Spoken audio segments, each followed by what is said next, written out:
যার জন্ম হয়েছে যে আইডিওলজি ফ্যাসিজম নিয়ে, যার জন্ম, যার কর্ম, যার আইডিওলজি ফ্যাসিজমের উপর ভিত্তি করে চলেছে, তাদের জন্মলগ্ন থেকে তারা যখনই ক্ষমতায় আসুক বা যারা যখনই রাজনীতির প্রভাব বিস্তার করতে চাক, ফ্যাসিজম তাদের মধ্যে থাকবে।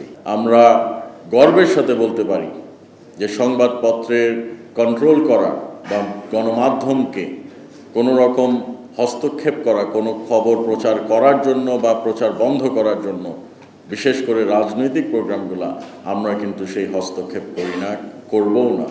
আমাদের সেই নীতি নাই, আমাদের সেই মানসিকতা নাই। বিএনপির অমুক কর্মী অমুক ইউনিয়নের অমুক উপজেলার অমুক ওয়ার্ডে একজনকে চর মেরেছে, সেটা হেডলাইন নিউজ হয়ে যায়।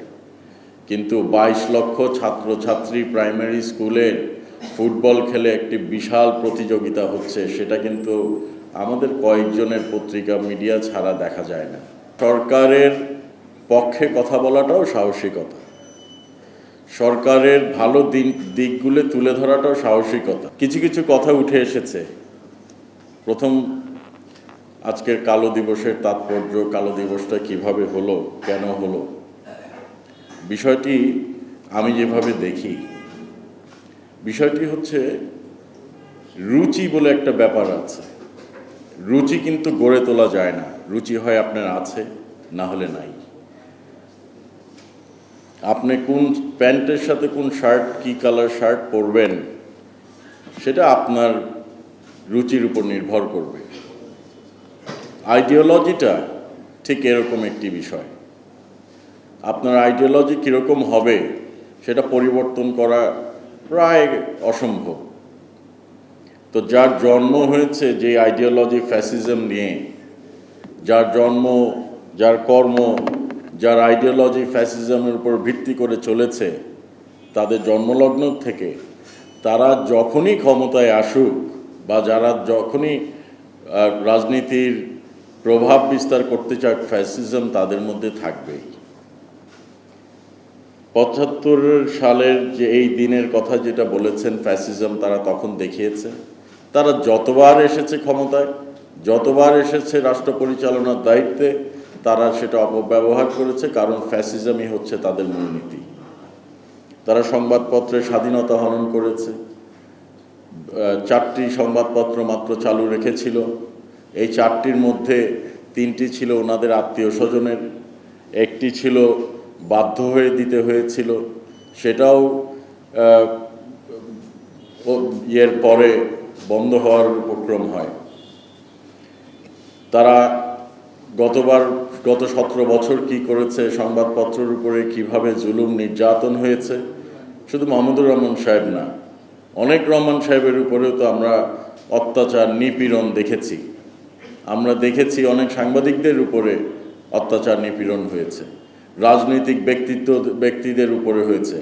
আজকের আমাদের প্রধানমন্ত্রী, মাননীয় প্রধানমন্ত্রী তারেক রহমান সাহেব এবং তার পরিবারের উপরে কিভাবে অত্যাচার, নিপীড়ন হয়েছে আমরা দেখেছি। কিভাবে আমাদেরকে রাজনীতির থেকে দূরে সরিয়ে, জনগণের কাছ থেকে দূরে সরিয়ে রাখার চেষ্টা হয়েছে দেখেছি। এগুলো সবই ফ্যাসিজমের অংশ এবং এটাই তাদের আইডিওলজি, এটাই তাদের মূলনীতি। আমরা বাংলাদেশ জাতীয়তাবাদী দল রাষ্ট্র পরিচালনার দায়িত্বে আসার পরে আমরা দ্ব্যর্থহীন কণ্ঠে বলতে পারি এবং আমরা গর্বের সাথে বলতে পারি যে সংবাদপত্রের কন্ট্রোল করা বা গণমাধ্যমকে কোনো রকম হস্তক্ষেপ করা, কোনো খবর প্রচার করার জন্য বা প্রচার বন্ধ করার জন্য, বিশেষ করে রাজনৈতিক প্রোগ্রামগুলো, আমরা কিন্তু সেই হস্তক্ষেপ করি না, করবও না। আমাদের সেই নীতি নাই, আমাদের সেই মানসিকতা নাই। মাননীয় প্রধানমন্ত্রীর নির্দেশ, সংবাদপত্র স্বাধীনভাবে কাজ করবে, সংবাদপত্রের স্বাধীনতা বজায় রাখতে হবে। সরকারের বিরুদ্ধে কথা বললেই যে সাহসী সাংবাদিকতা, তা কিন্তু না। সরকারের পক্ষে কথা বলাটাও সাহসিকতা, সরকারের ভালো দিকগুলো তুলে ধরাটাও সাহসিকতা। এটা কেন, এটার একটু শর্ট ইয়েতে আমি বলি 1-2 লাইনে। বাস্তবতা হচ্ছে অনেক ইলেকট্রনিক এবং প্রিন্ট মিডিয়া আছে যেটার মালিক কিন্তু আজকে সরকারের পার্ট না। অনেক ইলেকট্রনিক প্রিন্ট মিডিয়ার মালিকরা আছেন যারা বিগত সরকারের সংসদ সদস্য ছিলেন বা অনেক সময় মন্ত্রীও ছিলেন। কাজে সেই সব ইলেকট্রনিক এবং প্রিন্ট মিডিয়ার সাংবাদিক ভাইরা যদি সরকারের ভালো দিক, ভালো কথা উল্লেখ করেন, তুলে ধরেন, সেটাই হবে সাহসী সাংবাদিকতা বলে আমি মনে করি। আমরা অনেক সময় দেখি যে বিএনপির অমুক কর্মী অমুক ইউনিয়নের অমুক উপজেলার অমুক ওয়ার্ডে একজনকে চর মেরেছে, সেটা হেডলাইন নিউজ হয়ে যায়। কিন্তু 22 লক্ষ ছাত্রছাত্রী প্রাইমারি স্কুলের ফুটবল খেলে একটি বিশাল প্রতিযোগিতা হচ্ছে, সেটা কিন্তু আমাদের কয়েকজনের পত্রিকা মিডিয়া ছাড়া দেখা যায় না।